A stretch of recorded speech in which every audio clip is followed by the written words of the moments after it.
whether we go from physiology to emotions or emotions to physiology, are inseparable. So if I were to start screaming at you right now and yelling, hurling opprobrium your way, would you just have bad emotions in the abstract? Would that change your physiology? Yeah. It would change your physiology. Your muscles would tense probably.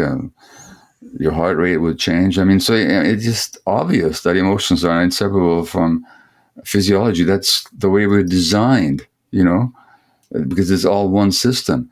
So I'm not as courageous as it seems. All I'm saying is stating the obvious. And Socrates, 2,400 years ago, ancient Greece, you know what he said?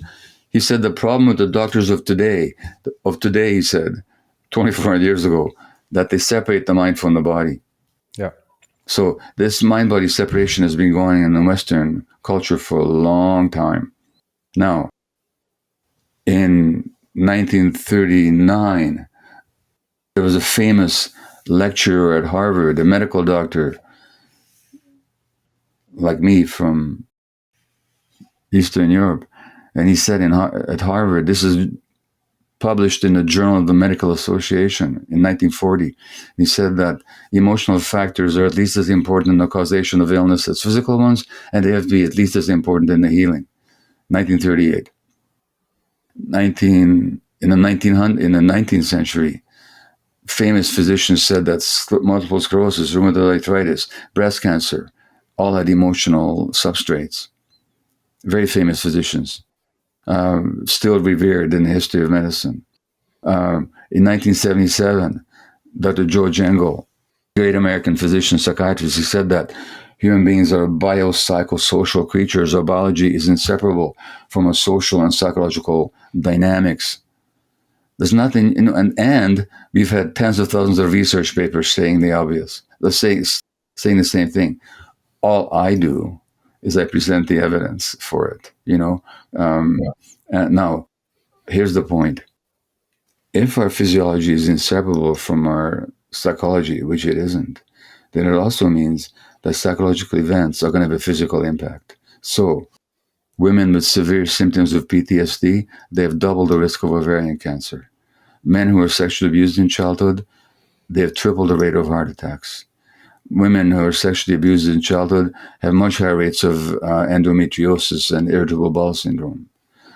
Stress and trauma have been linked to multiple sclerosis, rheumatoid arthritis, and other autoimmune conditions, and to malignancy. The repression of anger has been linked to autoimmune disease and to malignancy. I could go on and on and on and on. And we even know physiologically how this all works, because the mind and body are scientifically inseparable. So, you asked about autoimmune disease. In autoimmune disease, the immune system attacks the body itself, so that our immune system actually attacks the system it's meant to protect. It's as if the American army invaded the United States with hostile intent. That's what autoimmune disease is. Now, why would it do that? Well, healthy anger. Let's just do a bit of a mini exercise here. If I were to start insulting you now or somehow emotionally being hurtful to you, what would be a healthy response on your part? Anger. Healthy anger, right? And or shut down. Yeah. You'd even get the hell out of here. Yeah. Or you'd say, no, you don't talk to me that way. Now, healthy anger is or I may collapse and go into like learned helplessness. That's only if you were helpless. But if you weren't helpless, yeah. If you weren't helpless, you would say, no, you can't do this to me. Yeah. You won't. No, healthy anger is a boundary defense. Now, what is the role of the immune system? Boundary defense. Exactly. To keep out toxins and unhealthy bacteria, let in what is nurturing and healthy, nutrients, healthy bacteria, keep out what isn't. Healthy anger, immune system, they have the same role. Now, not only do they have the same role, they're part and parcel of the same system. They're not different systems. It's all one, according to modern science. Therefore, when you disable your emotions, you're also disabling your immune system.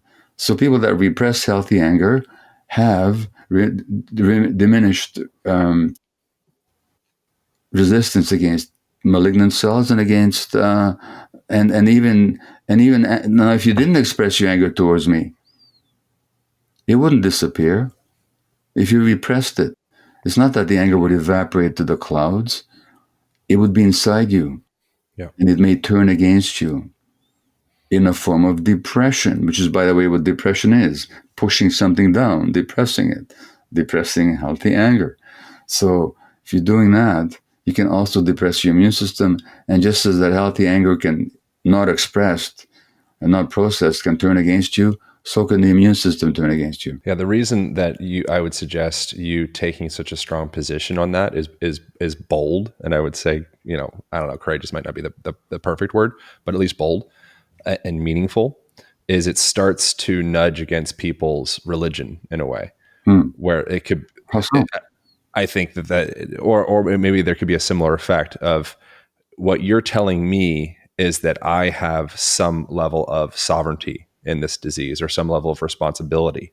What my belief has been is that there's this thing out there Right. that got me, Yeah. and I need to find somebody or something to attack it and fight it off.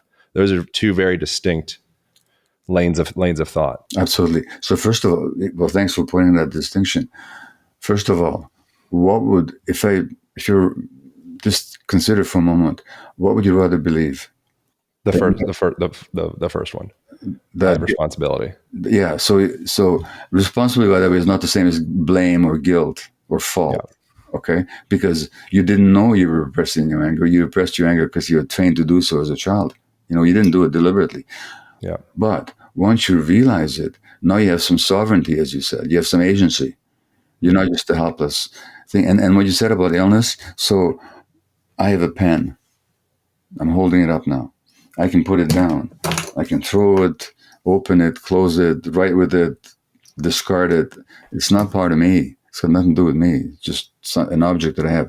If I say I have multiple sclerosis or I have depression, we're making the same assumption that there's this thing called multiple sclerosis with a life of its own, with a character of its own, totally independent from me, just like the pen. Or I have this thing called depression that's got its own characteristics, totally independent of me. Or I could see them not as things that I have, but as processes that are occurring inside me as a result of dynamics I haven't been aware of in my life. And if I explore those dynamics, I get to have some agency, some sovereignty. So, this perspective is A, much more scientific, and B, it gives you possibilities that the other one just denies you altogether.